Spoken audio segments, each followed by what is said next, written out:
very tough match, I think. I'm just going to do a bit of locking up right now, and then I'll describe to you what House Tash Murkon has brought. Tash Murkon has a Abaddon flown by Wasa QC, a Sacrilege flown by Lucian, a Crusader flown by Maxine, and a Tormentor flown by Kellen Darklight. And the Kor Azor team has Hoodie Mafia in the Vengeance, Sarag Minotaur in the Purifier, Lysis in the Omen Navy Shoot, and Narius in the Absolution. Yeah, so this is a setup that we've, of course, seen now a couple of times.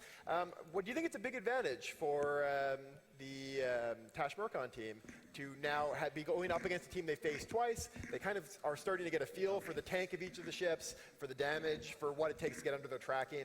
Is this something that you think is going to make a big difference? Yeah, obviously you can't change the fits in this format. They're all pre-selected, so by now they probably can piece together 90% of what all of the modules are on these ships. Yeah, at this point, they also have the kill mills, so actually they'll be looking at that too.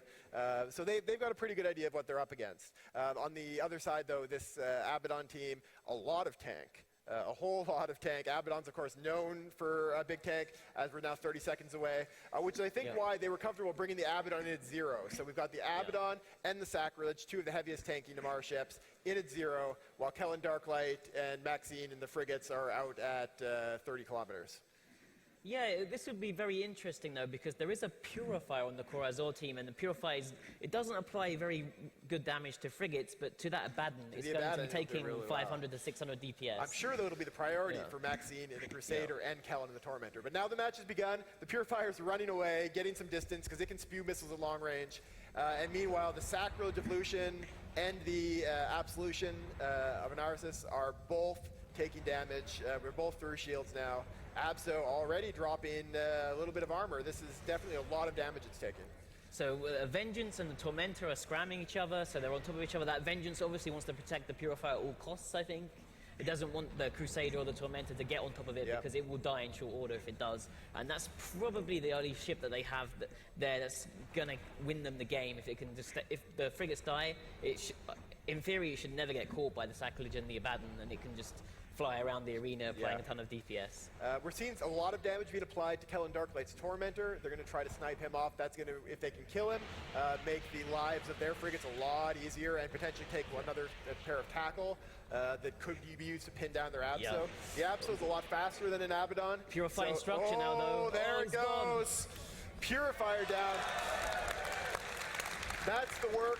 That right there is the work of Maxine and the Crusader. Crusader is a brilliant ship for killing other frigates, and it did the job really well there. It looks like we're going to see Kellen's Tormentor drop down not long after, but of course that's a trade you're going to be happy to make, Purifier for Tormentor. He's not dropping down that fast, though, and the Omen Navy Shoe's already bleeding armor. Yeah, these cruisers are taking damage. The Omen Navy Shoe, of course, we've seen Lysis use his piloting to get range, get repped up, come back in multiple times already in the earlier rounds and in this round. So I wouldn't really say this is too bad for the Omen Navy. The Sacrilege is a slower ship, and it's also dropping quite low. I think it may have a hard time reducing the damage. It can't really get too far away from that Abso. The Abso's probably just as fast as it.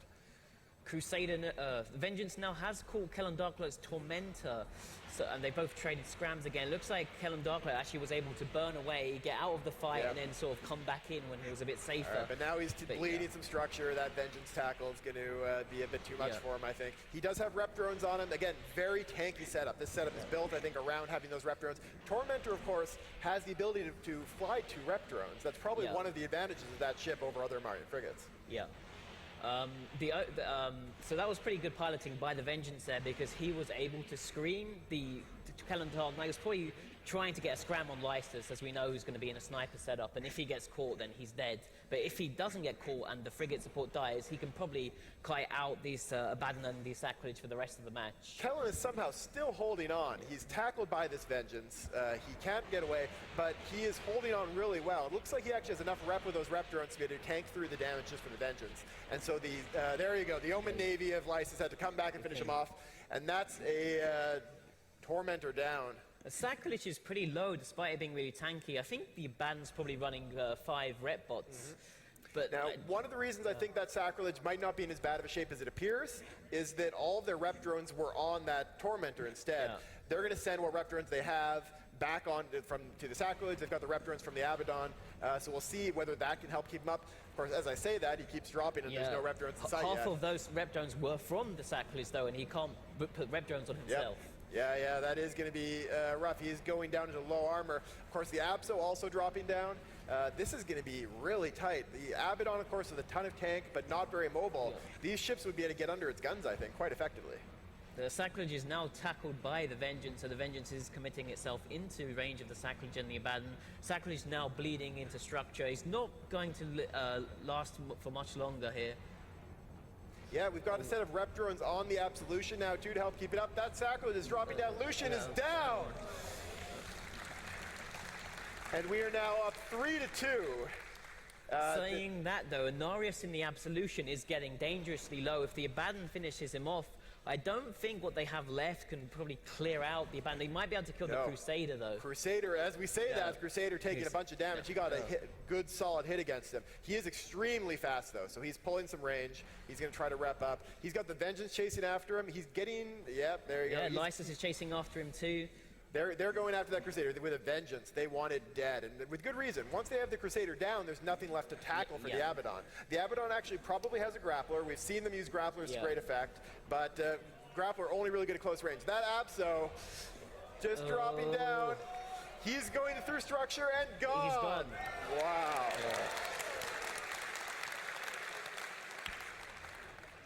That is the Absolution down. At this point, we have a Abaddon and a Crusader versus a Vengeance and an Omen Navy issue. There goes the Crusader, one Abaddon versus two ships, but they're much smaller ships.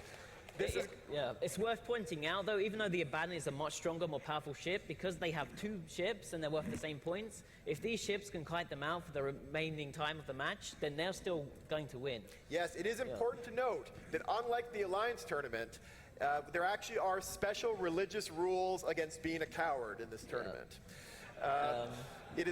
You are allowed to kite out to rep, you're allowed to go to the extent of your range, take best advantage of your ship's abilities, but you must always be working towards the destruction of your opponents. If they just sit on the other end of the arena, they would be smote, I think is the correct term, by the power of the Amarr Empire and the emissary of the Chamberlain. So they're going to need to engage this Abaddon. They don't need to get right up at zero with it, because obviously then they get wrecked, but they do need to be there fighting it. We see Lysis now sitting on a micro jump unit. We're going to see what he does with that. He may use it to try to get into a good position. The Vengeance pulling range. They've got quite a bit of distance, but they need to get in closer and start doing some damage, or else they may be in a bit of trouble.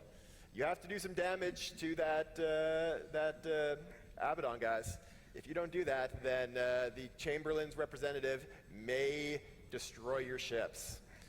Yeah, Lysis can safely engage this Abaddon with the range on the Omen Navy issue, but I don't think the Vengeance can. It's probably probably running rockets. I think the Vengeance needs to at least kind of mix it up a little bit, maybe dive in and out. But yeah, the Omen Navy of Lysis is heading back into the fight. He does need to hurry, though, get in there, get his lasers. He needs to get those lasers firing and show that he is honorably attempting to destroy his opponent. So we're seeing him approach now. Of course, he is a very skilled pilot with this. There you go, there's the lasers. He is now back in with Scorch, able to use the range. He's welcome to not get too close to it, but he's doing full damage essentially at this range, so this is fine. This is exactly what is expected of him as a champion. So we're going to see whether he can get this Abaddon down at all. I would not expect so. We've got 2 minutes and 40 seconds. Killing an Abaddon with these two ships would be very difficult. But then we're going to have to see whether the Abaddon can track him at all. I also think that's probably not likely. Yeah. It does seem Lysis is taking some damage. He can, of course, pull out and rep his armor back up, which is what he did earlier in the match. Yep, this is, I think, a very strong position for Lysis' team. They need to get in there and get the damage applied here. Of course, unlike the Alliance tournament, the ruling on these kind of rules is completely subjective. It is entirely up to the emissary of the Chamberlain, which is our in-game explanation for the tournament referee, CSP Logibro, and he'll be making that evaluation to the best of his abilities, with the help of God, of course. Yeah, there's 2 minutes left on the match now. I don't think the Abaddon's going to die. It's just Lysis and Hoodie Mafia are going to have to be as honorable as possible. Yeah, so we're seeing right now Hoodie Mafia's gotten in there. What we're actually seeing is that Wasa is shooting the rep drones that are being used to repair Hoodie Mafia. That's a good strategy at this point because he can only deal a small amount of damage, but if he can take down these rep drones, it'll allow him to work through the Vengeance. We'll have to see how effective that's going to be. But now we have about 1 minute and 20 seconds left. If Lysa's team are able to take this match, then we'll go to 5, and they'll have to pull out another setup. I expect it would be their Sacrilege Guardian setup, not one of the Frigate setups, but will, of course, be up to them. All right, 1 minute remaining. We have the 1 minute remaining warning. And there we go. So the Vengeance still has 1 rep drone on him, I believe. This Abaddon, yeah, not in at this point any danger. Of course, it is entirely up to the emissary to determine honorable conduct. It is quite subjective, and I'm sure he'll do a great job. The Abaddon is a bit too far from any of the micro jump drive units, unfortunately, as well. If you could try and maybe use that to surprise jump onto something. Yep, so we've got the Vengeance is now charged in. They're going to try to get some missile damage. There we go, Vengeance getting his rockets on Hoodie Mafia. We're going to have to see how effective that's going to be and whether or not the Abaddon's able to get a significant amount of tackle. No, 5 seconds remaining. And there you go, that is the match.